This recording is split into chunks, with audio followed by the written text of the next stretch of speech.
All right, this was a chaotic scene in a typically quiet Queens neighborhood over the weekend. A mob of people taking over the streets by driving wildly, and things only escalated from there when they set a car on fire and physically attacked homeowners who tried to intervene. Here's more from that scene and a warning. This footage may be disturbing for some viewers.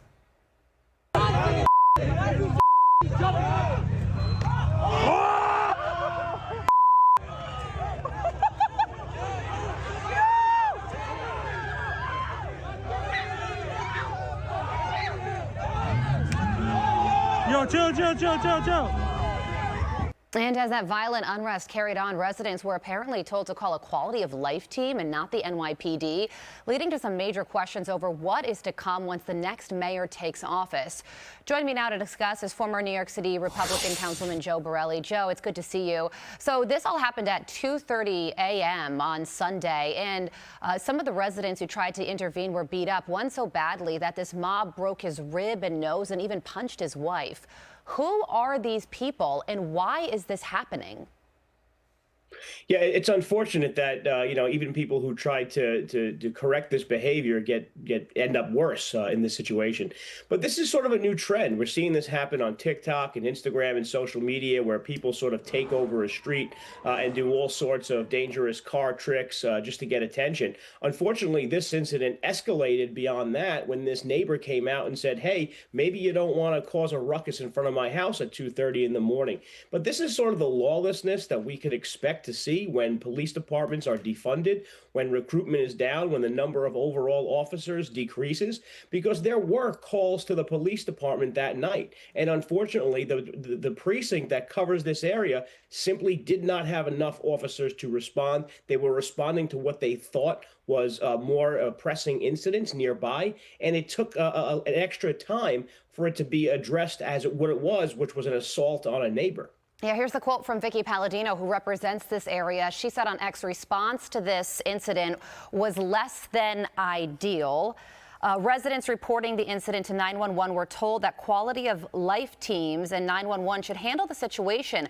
Unacceptable. In fact, these violent street takeovers should be met with maximum force by the police department. The police later apologized and said that they thought that this was a drag racing incident and they didn't have enough police officers at the time to handle this situation. That raises a lot of questions because the police commissioner right now, Jessica Tisch, says she wants to increase the number of police officers on the force. The incoming mayor says the numbers we have right now are fine. So what do you think about this debate? He's wrong. I mean, he's 100% wrong. We had 2,500 officers resign in 2025 or retire in 2025. Mayor Adams announced the department would budget for 5,000 additional officers to make up for multiple years of shortfall. That is the right approach. Mayor Adams should reconsider, and to talk about having some quality of life team address this is ridiculous. These kids don't need a guidance counselor or midnight basketball. They need to be punished. They need to be punished immediately. There needs to be police on the scene. Unfortunately, this incident is one where if police were here earlier when this 911 call first came through, it would not have resulted in an assault. It would have been just a case of perhaps some teenagers misbehaving. Maybe some summonses would have been issued. But because the police didn't respond, it escalated into an assault on a neighbor. Yeah, it's a great point. And it's called a quality of life team now, which I don't think many New Yorkers even knew existed.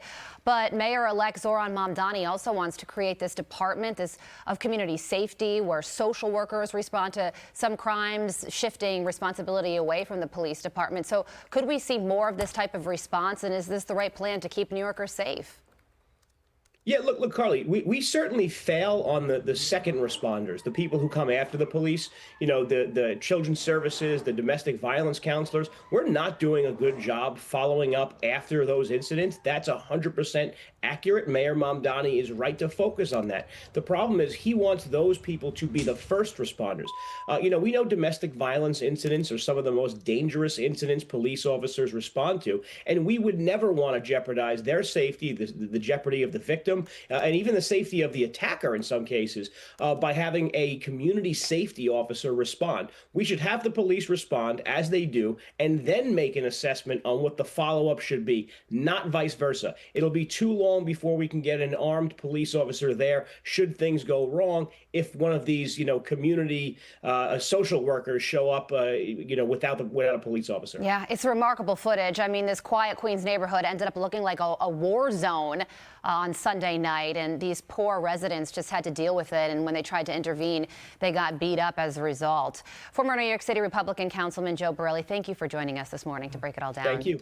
All right. I'm Steve Ducey. I'm Brian Kilmeade. And I'm Ainsley Earhart. And click here to subscribe to the Fox News YouTube page to catch our hottest interviews and most compelling analysis.